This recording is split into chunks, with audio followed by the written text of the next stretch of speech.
Well, one can probably call it a combination of two bad shots or the two shots that weren't really up to the mark. Or you can probably call it a combination of those missed shots and some great performance. But at the end, the downline is that Arjun Babuta has missed out on a medal in the 10-meter air rifle event. Well, it was definitely a great performance by the Indian, coming into the Olympics. It was very high expectations of him after what Manu Bhaker has achieved for India in the individual event by winning the bronze medal. But in case of Arjun, well, he fought hard, but once again, as we have always said in our previous lives also, shooting is a game of very bare margins, very fine margins, and once again it's been a disappointment for India with Arjun failing to win a medal. Barest of margins that was eulogized by Ian Smith in that 2019 World Cup final. Sorry, I have to get cricket in the Olympics, blasphemy, but that is the thing. It applied today perfectly with Arjun Babuta, because look at how he started off. He was in the top 3. He was doing what Manu Bhaker had to do. At the end of stage 2, he was in the top 2. He could potentially have gotten a silver medal or even a gold, because he had reduced the gap to his Chinese opponent Len Xiaofao by 0.1. But then the brilliance of the Chinese illustrated too. And look at it. See, by the end of stage 1, when 10 shots had happened, and you look at stage 2, if you look at it at that point, Arjun Babuta was well within, but then came the later stages of elimination. As we have always said, in the 10-meter air rifle events, you get 2 5-shot stages and then you get into elimination and elimination. Arjun Babuta didn't have to go through the long route to ensure, like what happened with Ramita Jindal, to stay alive. Yeah. And contrasting fortunes, Ramita Jindal did well in the qualifying, but she finished 7th in the final. Yes. Arjun Babuta came in 7th in the qualifying, but here he was shooting absolutely magnificently. In the first series, he was up to 2nd in the elimination. 8 and 7 got eliminated at that point. But then the first pressure point happened here. 2nd elimination, and it happened 9.9. At that time, he slipped to 3rd. But the problem then, what happened was with these two, Victor Lindgren and Miriam Maricic. Now, unlike what happened in the Manu Bhaker situation, some of the opponents were slipping and they had a big gap. Yeah. But in the case of it, at one certain point in time, when it was in the 5th elimination, at that time, Victor Lindgren, Miriam Maricic and Arjun Babuta all were separated by 0.1. 0.1, meaning his next shots had to be accurate. But then when Arjun Babuta shot 10.1, Victor Lindgren shot 10.5 and Maricic Miriam shot 10.7, that's it. He had slipped to 4th. Then he had to get into the shoot-off with Victor Lindgren. Now Victor Lindgren scored a 10.6. He responded with a 10.5 and the gap had increased. When he shot a 10.5, he needed a 10.9.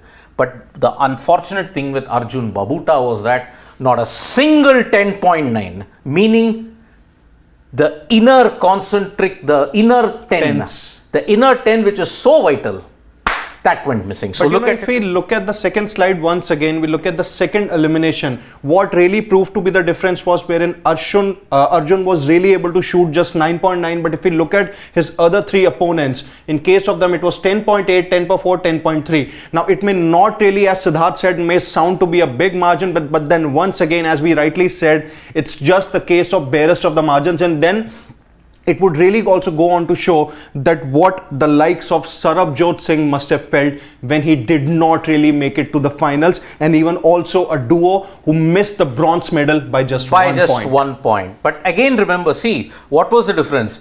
Liao Sheng is the world record holder in the 10-meter air rifle event. Yeah. Look at it. 10.8, 10.9, 10.9, 10.8. Under pressure situations, he delivers. Look at Miriam Maricic. He had a 10.9, he had a 10.7 and a 10.8. But the problem with Arjun Babuta, what we are always saying is that even in qualification, the highest he got in the entire sequence was a 10.8. And that is the main reason why he finished 4th.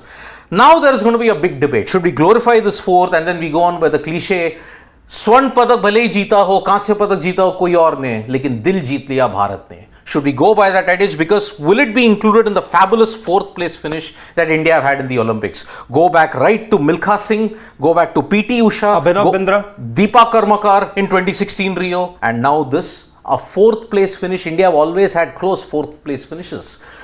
Do you want to glorify it?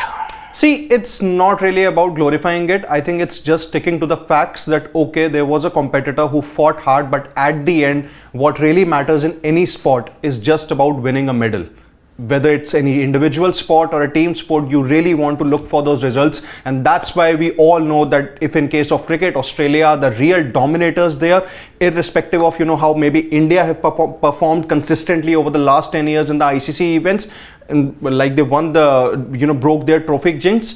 And maybe in case of other sports also, so whether it is, black caps or the white ferns, or maybe in case of rugby also, it's just about winning. So yes, definitely it's a great performance, but then at the end of the day, what should really be focused on is the fact where things really went wrong and how you can really overcome them so as to make sure that India goes on to win more and more medals as the next Olympics comes. Look at our neighbor, China.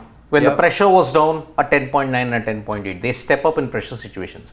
India, be it in any sport, has never stepped up in pressure situations. This is the key learning that shooting has given us over and over and over again. It's not for a fact that in all these years, you've just had 5 Indian shooters. Yesterday, Manu Bhaker became the first Indian women shooter to make it in the medals list. It was dominated by Rajyavardhan Singh Rathod. It was dominated by Abhinav Bindra, Gagan Narang. All of them have actually, and Vijay Kumar for that matter. You have to understand that not many win medals in India. And once again, Manu will have another chance to win a medal come tomorrow, which is going to be July 30th, because Manu along with Sarbjot Singh will have a chance to win a bronze medal. And if she does that, she'll become the first Indian to win 2 Olympic medals, in a single 2 medals edition. in a single event. Yes. So your core of shooting medals, what you would have expected, is now unfortunately over. Yeah. Because in the mixed team events, India have disappointed, except in the pistol event. But there is at least a chance in the 10 meter, in the 25 meter rapid pistol event, and also in the individuals. But your core of shooting medals, what you wanted to expect, I think it's probably over with this. Arjun Babuta, well done. But then pressure situations yet again continue to haunt India. And that's why never celebrate too early, because I was telling people upstairs, don't celebrate too early, because the gap from number 2 to number 4 was just 0.1. Yeah. One slip up in shooting in particular, it is disaster. So you have to feel bad for Arjun Babuta, because he was within a whisker of glory. You could have added a second medal. Yes. But unfortunately, it was not meant to be. So we've got plenty of sporting action still coming up. You've got Djokovic versus Nadal. You've got the India hockey team that's going to begin very shortly now. There's going to be an archery event, wherein India will fight for a medal. Let's see, how things go. And the event is going to start at around 6:15. 6:30. So join us in Sports Today for all the latest news and information. Subscribe to the channel so that you can get all these latest updates. From me and Sid Gulati, it is bye-bye. See you soon.